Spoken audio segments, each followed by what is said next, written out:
우리의 핵 타격 사정권 안에 있으며 핵 단추가 내 사무실 책상 위에 항상 놓여 있다는 것. 이는 결코 위협이 아닌 The talks in Vietnam between Donald Trump and Kim Jong-un abruptly collapsed.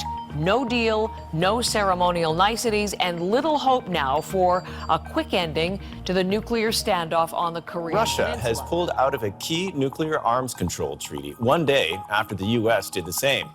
Russian President Vladimir Putin also announced Moscow would begin developing new weapons systems and ordered his ministers not to initiate any new disarmament talks with Washington. American partners have announced they are suspending their participation in the deal, and we are also suspending our participation.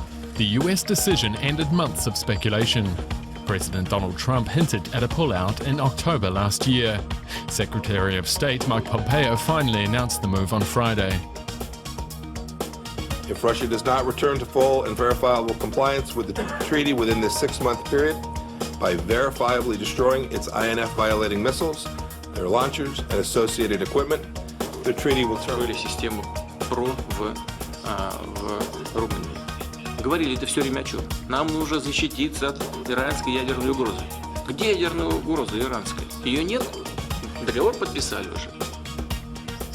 И причем Соединенные Штаты были, по сути, инициаторами этого договора с Ираном. Мы помогли, мы поддержали. Но если бы не позиция США, не было бы этого договора. И это, безусловно, заслуга президента Обамы. Потому что я считаю, это договор правильный, он разрядил ситуацию вокруг Ирана. И президент Обама может записать это, безусловно, в свой послужной список как результат своей работы на этом направлении. Тащим мир вообще в совершенно новое измерение. What do I have to get involved with Putin for? I have nothing to do with Putin. I've never spoken to him. I don't know anything about him other than he will respect me. He doesn't respect our president. And if it is Russia, which is probably not, nobody knows who it is. I have President Putin. He just said it's not Russia. I will say this. I don't see any reason why it would be. I will tell you this. Russia, if you're listening, I hope you're able to find the 30,000 emails that are missing. I think you will probably be rewarded mightily by our press. Alleged by the grand jury in an indictment, Russian intelligence officers who were part of the Russian military launched a concerted attack on our political system. The indictment alleges that they used sophisticated cyber techniques to hack into computers and networks used by the Clinton campaign. They stole private information and then released that information through fake online identities and through the organization WikiLeaks. The releases were designed and timed to interfere with our election and to damage a presidential candidate. And at the same time as the grand jury alleged in a separate indictment, a private Russian entity engaged in a social media operation where Russian citizens posed as Americans in order to influence an election. And as set forth in the report, after that investigation, if we had had confidence that the president clearly did not commit a crime, we would have said so. Donald John Trump withheld hundreds of millions of dollars to an ally at war and a coveted White House meeting with their president to coerce or extort that nation's help to cheat in our elections. And when he was found out, he engaged in the most comprehensive effort to cover up his misconduct in the history of presidential impeachment, fighting all subpoenas for documents and witnesses, and using his own obstruction as a sword and ask, can we be confident that he will not continue to try to cheat in that very election? Can we be confident that Americans and not foreign powers will get to decide, and that the president will shun any further foreign interference in our democratic affairs? And the short, plain, sad, incontestable answer is no, you can't. You can't trust this president to do the right thing, not for 1 minute, not for one election, not for the sake of our country. You just can't. He will not change, and you know it. In 2016, he invited foreign interference in our election. Hey, Russia, if you're listening, hack Hillary's emails, he said, and they did, immediately. And when the Russians started dumping them before the election, he made use of them in every conceivable way, touting the filthy lucre at campaign stops more than 100 times. When he was investigated, he did everything he could to obstruct justice, going so far as to fire the FBI director and try to fire the special counsel, and ask the White House counsel to lie on his behalf. During the same campaign, while telling the country he had no business dealings with Russia, he was continuing to actively pursue the most lucrative deal of his life, a Trump Tower in the heart of Moscow. 6 close associates of the president would be indicted or go to jail in connection with the president's campaign, Russia, and the effort to cover founders. You should too. They gave us the tools to do the job, a remedy as powerful as the evil it was meant to constrain, impeachment. They meant it to be used rarely, but they put it in the Constitution for a reason. For a man who would sell out his country for a political favor, for a man who would threaten the integrity of our elections, for a man who would invite foreign interference in our affairs, for a man who would undermine our national security and that of our allies, for a man like Donald J. Trump.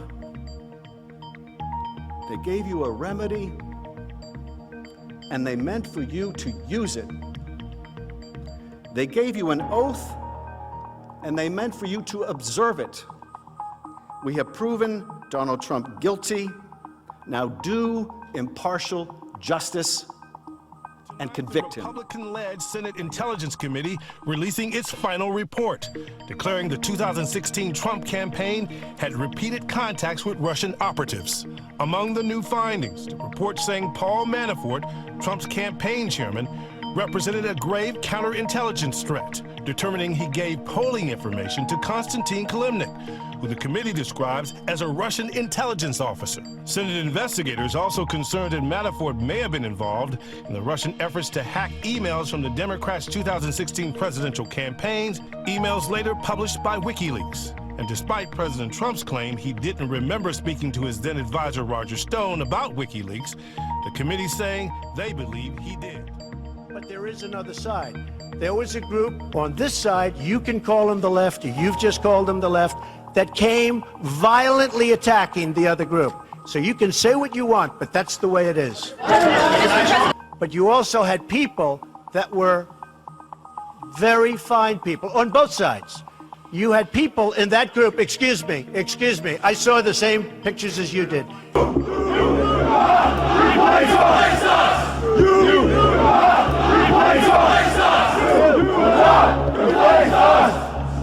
Jews will not replace us! Jews will not replace us! Jews will not replace us! Blood and soil! Blood and soil! Blood and soil! Blood and soil! Blood and soil! Blood and soil! Whose streets? Our streets! Whose streets? Our streets! Whose streets? Our streets! Whose streets? Our streets! Whose streets? Our streets! Whose streets? Our streets! Whose streets? Our streets! Whose streets? Our streets!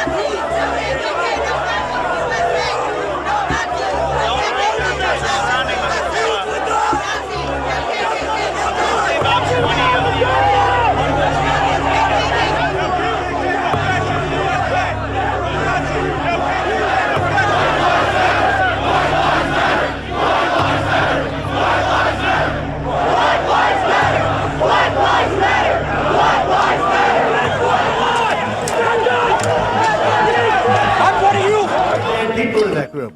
But you also had people that were very fine people. An infrastructure, not just here at home, but globally, that allows us to see it quickly, isolate it quickly, respond to it quickly.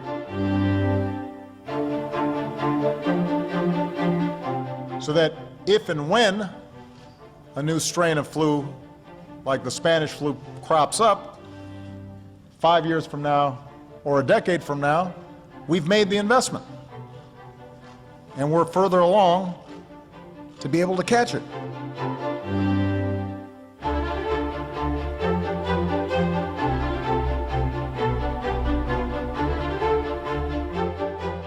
The funding we're asking for is needed to keep strengthening our capacity. There may and likely will come a time in which we have both an airborne disease that is deadly.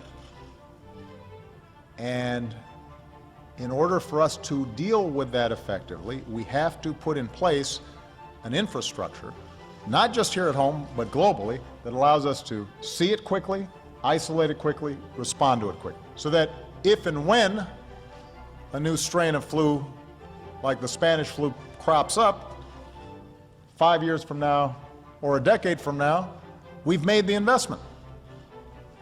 And we're further along to be able to catch it.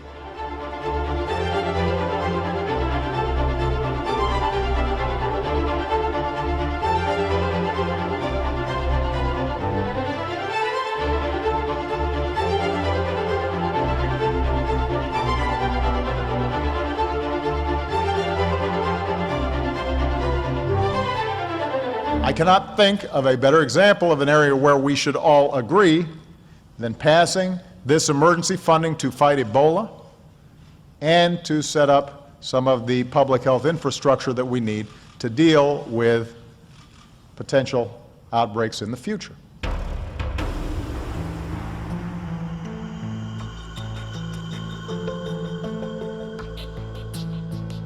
As the heat comes in.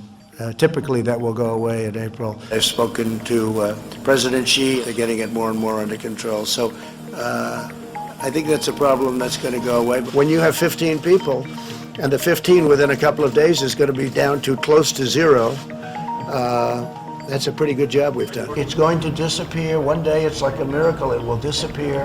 And from our shores, it could get worse before it gets better. It could maybe go away. We'll see what happens. You have to be calm. It'll go away. It will go away. Just stay calm. It will go away. We need a little separation until such time as this goes away. It's going to go away. It's going to go away. It will go away. You know it is going away. And it will go away. And we're going to have a great victory. It's going to go away. Hopefully at the end of the month. And if not, it hopefully will be soon after that. But hasn't your thinking on this evolved? It is going away. I didn't say it, I said it's going away, and it is going away. You were saying things like, I think it's a problem that's going to go away within Which a couple of days. It will go away. But I think what happens is it's going to go away. This is going to go away. It's going to go. It's going to leave. It's going to be gone. It's going to be eradicated. The United States has at least 5.4 million confirmed cases in total of the novel coronavirus, the highest in the world, and likely an undercount as the country still has not ramped up testing to the recommended levels. Public health officials and authorities are concerned about a possible fall resurgence in cases amid the start of the flu season, which will likely exacerbate efforts to treat the coronavirus. Centers for Disease Control Director Robert Redfield warned in an interview with WebMD the United States may be in for its, quote, worst fall if the public does not follow health guidelines.